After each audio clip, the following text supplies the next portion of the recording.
नमस्कार मित्रांनो, GK check point या यूट्यूब चॅनलवर तुम्हा सर्वांचं स्वागत आहे. तुम्ही विचार करत असाल की TCS ची CBT2 एक्झाम पण झाली आहे आणि आता ही प्रश्नांची सिरीज MCQ सिरीज मी का बरं घेऊन आलेलो असेल. तर मित्रांनो, काही टॉपिक्स जे मला माझे घ्यायचे राहिले होते, काही वेळाअभावी ते घेऊ नव्हतो शकलो. मग मी असा विचार केला की जे टॉपिक राहिलेले होते त्याला मी पूर्ण करून घ्यायला पाहिजे. कारण याचा हेल्प जे 772 DVTच्या पोस्ट आहेत, तर त्याची प्रिपरेशन करणाऱ्या विद्यार्थ्यांना त्याचा नक्की फायदा होईल. आणि येणाऱ्या भविष्य काळात जसं की दिल्ली गव्हर्नमेंटने किंवा दिल्लीचा म्हणजे आपण ज्याला सेंटर म्हणू, सेंटरची जी सरकार आहे, तर त्यांनी DVTचे प्रावधानामध्ये बऱ्याच पोस्ट काढलेल्या आहे, येणाऱ्या काळामध्ये त्या येतील. तर या व्हिडिओचा फायदा तुम्हाला तिथे सुद्धा होईल.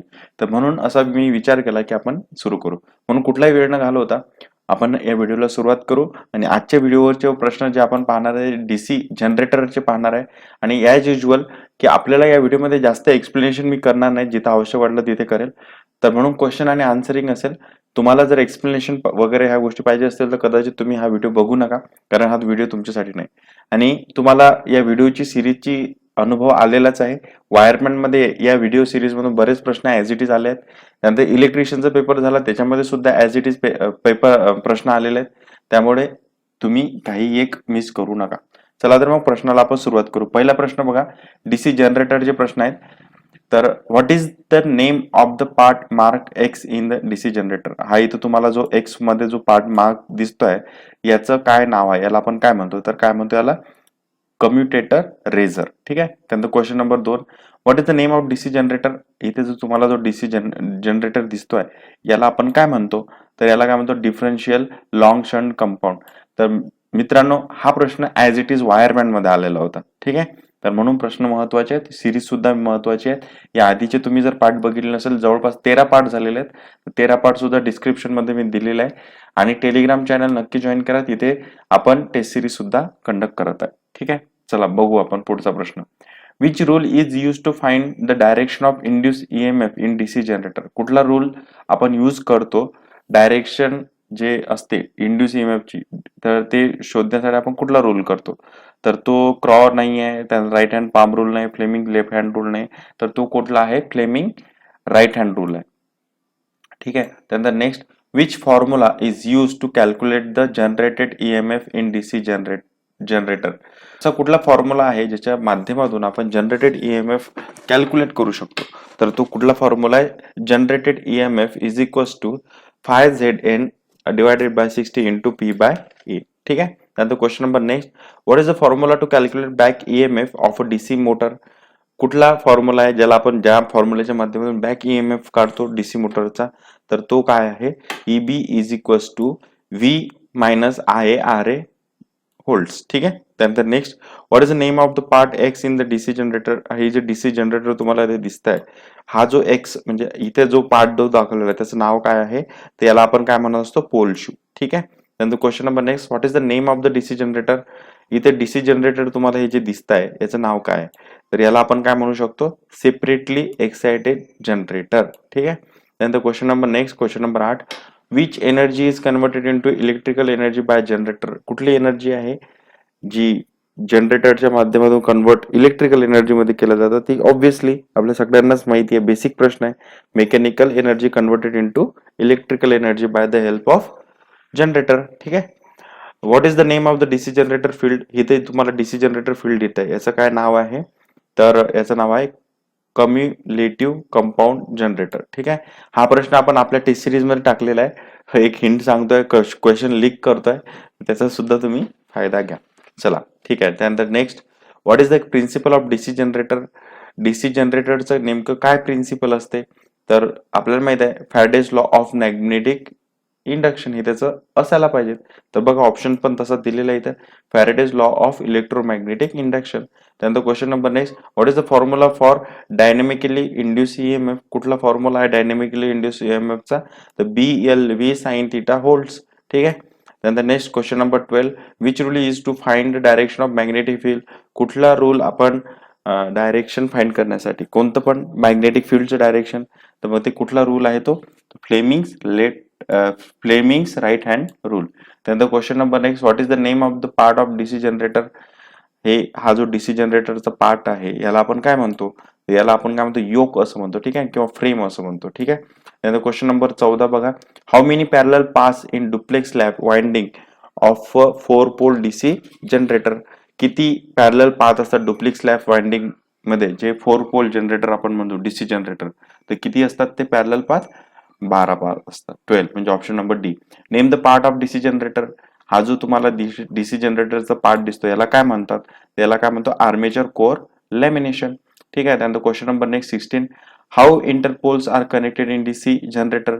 इंटरपोल्स हे डीसी जनरेटर मध्ये कसे कनेक्टेड असतात, तर ते नेहमी कसे असतात? In series with armature. त्यानंतर next, what is the necessity of residual magnetism in self excited DC generator. Self excited DC generator मध्ये जे रेसिड्युअल मॅग्नेटिझम असते त्याला त्याची नेसेसिटी काय, त्याची गरज काय आहे, तर ते कशासाठी यूज करतो आपण? Built up the voltage. Voltage built up करण्यासाठी आपण रेसिड्युअल मॅग्नेटिझम यूज करतो सेल्फ एक्साइटेड डीसी जनरेटर मध्ये, ठीक आहे. नंतर क्वेश्चन नंबर नेक्स्ट 18 बघा, which are the 2 points that the brush contact resistance measure in DC machine. असे कुठले 2 पॉइंट्स आहेत brush contact resistance measure in DC machine, तर ते कुठले आहेत? आपल्याला काय म्हणता येईल? Resistance between brush and commutator, ठीक आहे. त्यानंतर question number 90, which voltage drop is indicated in the portion of mark x. जो तुम्हाला हा एक्स पोर्शन दिसतोय याला आपण काय म्हणू शकतो, काय इंडिकेट करू शकतो? त्याला आपण काय म्हणतो? आर्मेचर रिएक्शन ड्रॉप, ठीक आहे. हा जो ग्राफ दिसतोय इथं तुम्हाला लोड दिलेला आहे आणि टर्मिनल व्होल्टेज दिलेला आहे, ठीक आहे. या कंपॅरिझन मध्ये मग इथं काय दिसतं तुम्हाला? Armature reaction drop. त्यानंतर question number 20, what is the name of the compound generator if the shunt field is connected in parallel with armature. आपण जेव्हा शंट फील्ड ही पॅरलल कनेक्टेड असते विथ आर्मेचर सोबत, तेव्हा अशा कंपाऊंड जनरेटरला आपण काय म्हणतो? तर शॉर्ट शंट कंपाऊंड असं म्हणतो त्याला, ठीक आहे. त्यानंतर question number 21, why the armature core of DC generator is laminated. तर जे आर्मेचर कोर आहे डीसी जनरेटरचं त्याला लॅमिनेटेड का केलेलं असतं? तर सरळ याचं उत्तर आहे reduce the Aedes current losses, आहे ना, म्हणून ते आपण ते करत असतो. त्यानंतर question number 22, why armature resistance of DC generator is very low. Armature resistance असते जो डीसी जनरेटरचा तो फारच कमी असतो, तो त्याचं कारण काय असतं? तर रिड्यूस आर्मेचर व्होल्टेज ड्रॉप, ठीक आहे. त्यानंतर question number next 23, why the DC generator should run in the clockwise direction. आपण जे डीसी जनरेटर असते त्याला क्लॉकवाइज डायरेक्शन मध्ये का रन करतो? काय कारण असू शकते? तर आपण काय म्हणू? Protect the residual magnetism. आणि रेसिड्युअल मॅग्नेटिझमचा काय यूज आहे वगैरे आपण आधीच्या प्रश्नामध्ये बघितलंय, ठीक आहे. त्यानंतर question number 24, why compensating winding is provided in large DC generators. जे कंपेन्सेटिंग वाइंडिंग असते ती आपण लार्ज डीसी जनरेटर मध्ये प्रोव्हाइड करतो, त्याचं काय कारण असू शकते? तर त्याचं कारण काय म्हणता येईल? Neutralize the armature reaction effect. जो आपल्याला आर्मेचर रिएक्शन इफेक्ट असतो त्याला न्यूट्रलाइज करण्यासाठी, ठीक आहे. त्यानंतर next, what is the reason for DC generator fails to build up voltage. काय कारण असू शकतं डीसी जनरेटरसाठी? त्याचा जो बिल्टअप व्होल्टेज करायचा असतो त्याच्यामध्ये तो अपयशी ठरतो, तर याला काय कारण असू शकतं? तर काय म्हणू आपण? Field resistance is above critical resistance. त्यानंतर next, what is the name of generator if its field is connected in parallel with armature. म्हणजे जी फील्ड असते त्याला पॅरलल मध्ये कनेक्टेड असते आर्मेचरला, तर अशा जनरेटरला आपण काय म्हणतो? तर अशा जनरेटरला आपण काय म्हणतो? Shunt generator. त्यानंतर next question number, what is the purpose of pole. त्यानंतर next question number 27, what is the purpose of pole shoe in DC generator. काय पर्पज असतो पोल शूचा इन डीसी जनरेटर मध्ये? तर आपण याचा पर्पज काय म्हणू? Spread out flux uniformity in the air gap. त्यानंतर next question number 28, what is the function of split rings in DC generator. Split रिंगचा डीसी जनरेटर मध्ये काय फंक्शन असतो? तर काय फंक्शन आपल्याला म्हणता येईल? Collects the current unconditionally. त्यानंतर next question number 29, which material is use to make brush in generator. कुठलं मटेरियल यूज केलं जाते to make brush in generator? Brush साठी कुठलं मटेरियल यूज केलं जाते सरळ म्हणायचं तर आपण काय म्हणू शकतो? कार्बन आणि ग्राफाइटच्या माध्यमातून हे ब्रश तयार केलेले असतात. त्यानंतर question number 30, why DC generators are losing their residual magnetism. DC generator हे का बरं लूज करतात त्याचं रेसिड्युअल मॅग्नेटिझम? याचं काय कारण असू शकतं? तर याचं कारण आपल्याला काय म्हणता येईल? Change of direction of rotation every often, ठीक आहे. त्यानंतर question number next 31, how does the magnetic circuit complete through the yoke and poles in a generator. Magnetic circuit कशा पद्धतीने कम्प्लीट होऊ शकते, कशाच्या माध्यमातून, योक आणि पोल्स इन जनरेटर. तर याचं उत्तर आपल्याला काय म्हणता येईल, आर्मेचर कोर. ठीक आहे. त्यानंतर next question number 32, why the terminal voltage decreases if load increasing in DC shunt generator. DC shunt generator मध्ये जर आपण लोड वाढवला तर टर्मिनल व्होल्टेज डिक्रीज होतं. तर याचं काय कारण असू शकतं, तर याचं काय कारण म्हणता येईल आपल्याला, because of armature reaction effect. ठीक आहे ना, आर्मेचर रिएक्शनच्या इफेक्टने अशा गोष्टी होतात. ठीक आहे. त्यानंतर next question number 33, which type of generator is use for a long distance distribution line. कुठलं टाईपचं डीसी जनरेटर यूज केलं होऊ शकतं, जे आपण कोणत्या केसेसमध्ये, लॉंग डिस्टन्स डिस्ट्रीब्युशनच्या केसमध्ये. तर कुठलं आहे ते, त्यामध्ये आपण म्हणू कम्युलेटिव्ह कंपाऊंड जनरेटर. ठीक आहे. त्यानंतर question number 34, which method is use to improve the insulation resistance in DC generator. कुठली मेथड यूज केल्या जाते insulation to improve insulation resistance in DC generator. कुठली मेथड आहे ती, किंवा कुठलं मेथड म्हणू त्याला आपण, तर ती म्हणू आपण blowing hot air in the machine during the maintenance. ठीक आहे. त्यानंतर question number 35, which type of DC generator works in absence of residual magnetism. Residual magnetism नसलं तरी सुद्धा असं कुठलं डीसी जनरेटर आहे जे की वर्क करणार किंवा करते, तर आपण काय म्हणू, शंट जनरेटर नाही, सिरीज पण नाही, कंपाऊंड पण नाही, आपण काय म्हणू, सेपरेटली एक्साइटेड जनरेटर. आता सेपरेटली एक्साइटेड जनरेटर काय आहे, तर ते असाच सेम प्रश्न आपण आकृतीच्या माध्यमातून आधी बघितलाय. त्यानंतर नेक्स्ट आपण बघू 36, which type of DC generator is use for arc welding.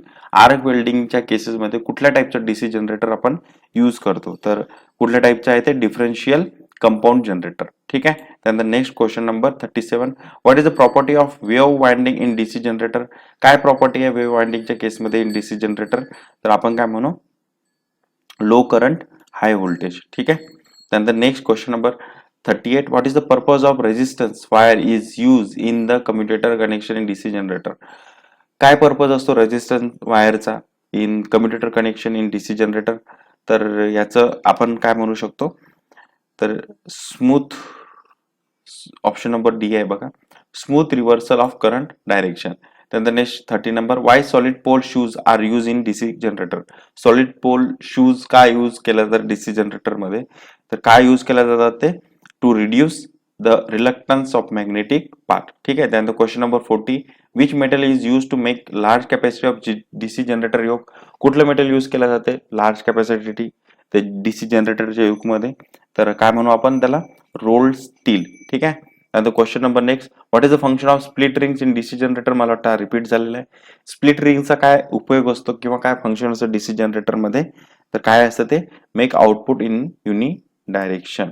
ठीक आहे. त्यानंतर question number next, which type off voltage is induce dynamically in DC generator. कुठल्या टाईपचं व्होल्टेज हे डायनेमिकली इंड्यूस होतं इन डीसी जनरेटर, तर कुठल्या टाईपचं व्होल्टेज असतं ते, तर आपण याला म्हणू पल्सेटिंग व्होल्टेज तर नसतं, ऑसिलेटिंग व्होल्टेज पण नाहीये, अल्टरनेटिव्ह व्होल्टेज आपण असं म्हणू शकतो. तर हे अल्टरनेटिव्ह उत्तर येईल त्याचं. नंतर 43, what is the purpose of slot mark as x. हा जो तुम्हाला इथं स्लॉट दिसतोय त्याचा काय पर्पज असतो, तर काय म्हणू, टू फिक्स द की वे. ठीक आहे. त्यानंतर next, what is the purpose of field coil in DC generator. Field कॉइलचा काय पर्पज असतो डीसी जनरेटर मध्ये, तर हा परत थोडासा रिपीटच झालेला आहे. आपण काय म्हणू, to magnetize the pole to produce coil flux. ठीक आहे. त्यानंतर next question number 45, which metal is use to make pole core of large DC generator machine. कुठलं मेटल यूज केलं जातं पोल कोरच्या बाबतीत मध्ये, कुठलं मेटल असते ते, कास्ट स्टील असते. ठीक आहे. त्यानंतर question number next 46, why the pole core stamping are laminated in DC generator. Pole core stamping laminated केलेले असतात, ते काय केले, का बरं केलेले असतात, काय कारण असू शकतं, तर आपण म्हणू to reduce the Aedes current losses. ठीक आहे. त्यानंतर question number next, which type of DC generator is use for electroplating process. Electroplating process जी असते त्याच्यामध्ये कुठल्या टाईपचं डीसी जनरेटर यूज केलं जाते, तर ते कोणतं आहे, शंट जनरेटर. त्यानंतर 48, what is the purpose of compensating winding in DC generator. जी कंपेन्सेटिंग वाइंडिंग असते तर त्याचा काय पर्पज आहे, त्याचा काय हेतू आहे डीसी जनरेटरच्या केसमध्ये जर ती वापरल्या, तर मग आपण काय म्हणू, neutralize the demagnetizing effect. And the question number 49, what is the effect if the shunt field resistance is above critical resistance value in DC generator? जो शंट फील्ड रेजिस्टन्सची व्हॅल्यू ही क्रिटिकल रेजिस्टन्सच्या व्हॅल्यूपेक्षा जर जास्त असेल तर कुठले परिणाम होतात डीसी जनरेटरवर? तर आपल्याला काय म्हणता येईल, generator fails to build up voltage, हे कारण त्याच्यामध्ये होईल त्याचा effect. What is the effect of armature reaction in DC generator? काय इफेक्ट आहे आर्मेचर रिएक्शनचा इन डीसी जनरेटर मध्ये? तर याचं उत्तर आहे आउटपुट व्होल्टेज डिक्रीजेस असं होते. ठीक आहे. त्यानंतर 51, calculate the EMF generated in 4 pole DC generator with a simplex wave wound armature has 1020 conductors and driven at a speed of 1500 rpm. The flux pole is 0.007 Weber's. ठीक आहे. Basic सूत्र आहे ते तुम्हाला वापरायचं आहे. जनरेटेड ईएमएफचं जे ऑलरेडी आपल्या आधीच्या प्रश्नांमध्ये झालेलं आहे ते तिथं त्या प्रश्नामध्ये तुम्ही परत जाऊन बघू शकता. तर ते सूत्र वापरल्यानंतर आपल्याला याचं उत्तर भेटेल सीचं 357 व्होल्ट. ठीक आहे. त्यानंतर next, how the effect of armature reaction can be neutralize in large DC generators. हा पण रिपीटच झालेला आहे, फक्त प्रश्नाचं स्वरूप बदललेलं आहे. तर काय आहे याचं उत्तर येईल बघा. काय इफेक्ट होईल आर्मेचर रिएक्शनचं जे neutralize in large DC generators मध्ये? तर याचं उत्तर आपल्याला भेटतं युझिंग कम्पेन्सेटिंग वाइंडिंग, जो आधीच आत्ताच आपण थोडा वेळ आधी बघितला. ठीक आहे. फक्त प्रश्नाचं स्वरूप किंवा शब्दरचना त्यांनी चेंज केली आहे. त्यानंतर नेक्स्ट बघा 53, what is the effect of DC generator if it get ideal for long time? काय इफेक्ट होऊ शकतात जर एक ते जनरेटर आपण खूप वेळेपर्यंत आयडियल पोझिशनला किंवा आयडियली आपण त्याला ठेवलं तर त्याचं काय होईल? Loses it's residual magnetism. आता रेसिड्युअल मॅग्नेटिझम लूज झाल्यानंतर काय होते काय नाही होत हे सगळं आपण आधीच्या प्रश्नांमध्ये बघितलंय. नंतर question number 54, calculate the induce EMF. काय काढायचं? इंड्यूस ईएमएफ काढायचा आहे. कशाचा? Of 4 pole dynamo having 1000 rpm lap on and total number of conductor is 600. The flux pole is 0.064 weber. तर बेसिक सूत्र आहे याचं BLV वगैरे असं, तर ते तुम्ही वापरा आणि त्याच्यामध्ये तुम्हाला किमती टाकल्यानंतर याचं उत्तर भेटतं आपल्याला 640 व्होल्ट. त्यानंतर next question number 55, what is the effect on induce EMF if the main flux get distorted in DC generator? काय इफेक्ट होईल इंड्यूस ईएमएफचा जर त्याचा जो फील्ड फ्लक्स आहे जो डिस्टॉर्टेड झाला इन डीसी जनरेटर मध्ये? तर त्याचा काय इफेक्ट होईल? इंड्यूस ईएमएफ काय होईल? इन्क्रीज का डिक्रीज होईल?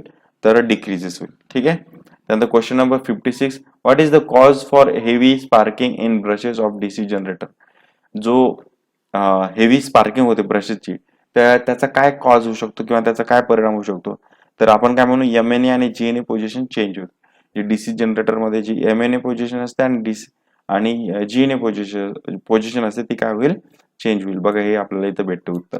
ठीक आहे. अशा पद्धतीनं हा संपूर्ण व्हिडिओ होता. व्हिडिओ थोडासा लांबला असेल पण तुमच्या फायद्याचा आहे. तर असंच तुम्हाला अवतीभोवतीचं बॅकग्राऊंड करूनच अभ्यास करायचा आहे. आणि या व्हिडिओ सिरीजच्या माध्यमातून बरेच प्रश्न ITIच्या परीक्षेमध्ये कव्हर झाले, हे सगळं तुम्हाला माहिती आहे.